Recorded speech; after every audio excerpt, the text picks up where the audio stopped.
Blockchain for business is such an important part of Techcelerate 2019, and joining me now in the Tech Week TV studio is Maarten Ectors, who is the Chief Innovation Officer at Legal & General. Maarten, thanks for joining us. You've been on stage a couple of times today, giving talks and in panels, talking around blockchain and what you at Legal & General have been doing with it. Tell me more about those. Yes, so Legal & General is a 185-year-old company, but yesterday we announced that we launched our first blockchain platform in production. Production blockchain platform. Yes. Good stuff. What does it do? So what does it do? It solves what we call a Harry Potter problem. A Harry Potter problem is a problem the business can't solve by throwing money at it.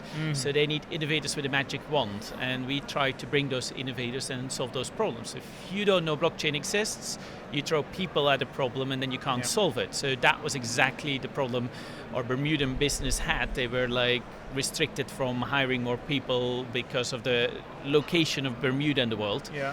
So with blockchain, we're actually able to scale their reinsurance business automatically and make it that they can do a lot more business without throwing people at it. And the beauty of it is that it's on both sides. Also, their customers don't have to throw lots of people with spreadsheets as it used to be done at it. So they have already made a major customer win because of this. Okay. So I love the Harry Potter analogy there, and I can see you've totally run with it with the whole automagically thing. What is it about blockchain then that makes that the right technology for that application? Yes. So we use it for reconciliation. And basically, because it's tamper-proof, because multi-parties have some part of the information, but not all parts, it's super interesting because in seconds, if somebody on the other side of the world makes a change, you see it. And what normally is a problem with technology is adding more and more people or companies to the party and now synchronizing it all. In a centralized system, that's hard. In something as distributed ledger technology, that's the biggest advantage. And also, smart contracts are another very...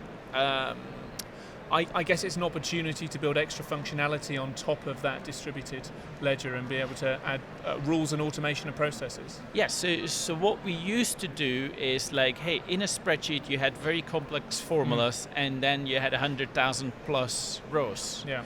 So you ended up on both sides calculating it in separate spreadsheets to see if there was no problem, because there's really a lot of money flowing through these spreadsheets.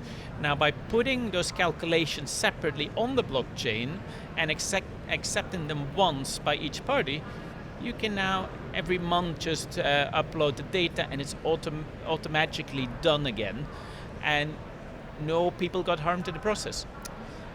So blockchain takes...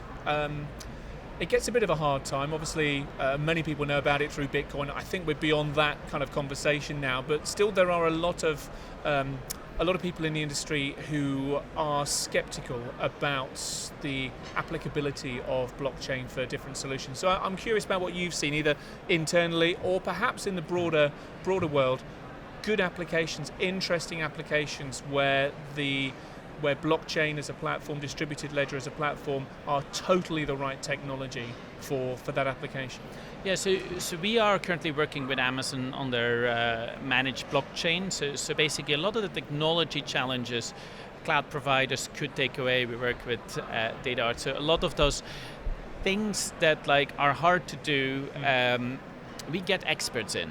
So, and that's, I think, something everybody needs to be considering. This is not the technology that you give to a team that has never done it before. Yeah. You need to work with people that are great at doing this and then build on top. But it's really, really changing the world. So the first blockchain company I started working with was a company called Slockit.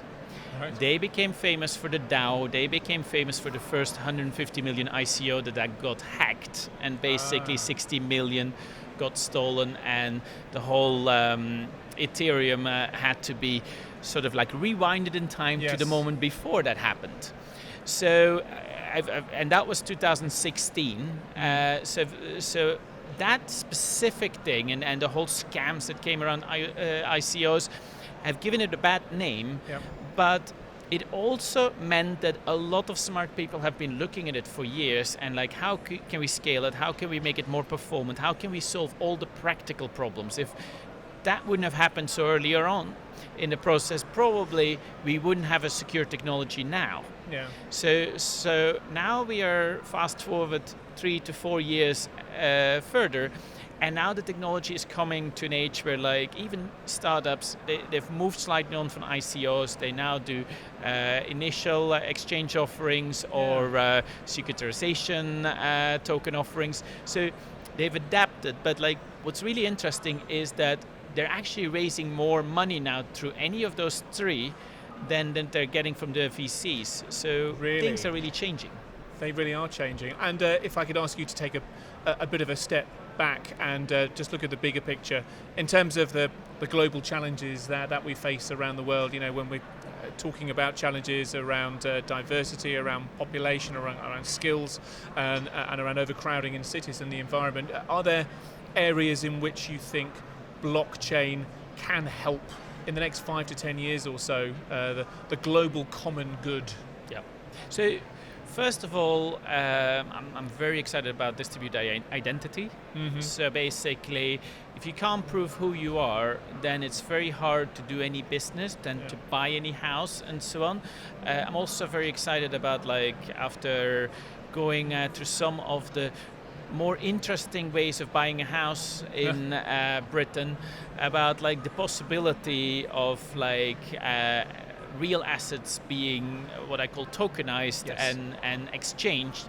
So basically there's a lot of things that can be done about giving the unbanked access to financial services, giving people that don't have a home new ways of getting a home, making sure that like all the risks that they run on a daily basis get covered in new ways and so on. So it's a really exciting technology, and we know it's going to be big, we just don't know how yet. There's certainly a lot of markets, and certainly home sales in the UK that, from experience, certainly sounds as though that is ripe for disruption there. Speaking of exciting technologies, finally, Maarten, how have you found Techcelerate, this event with all of these different exciting technologies here this year? That's exactly the beauty. So you can go to one event and see everything from blockchain to AI to DevOps to VR and lots of things. So you don't have to go and visit 5 different events. You're actually in this one place where you see a little bit of everything,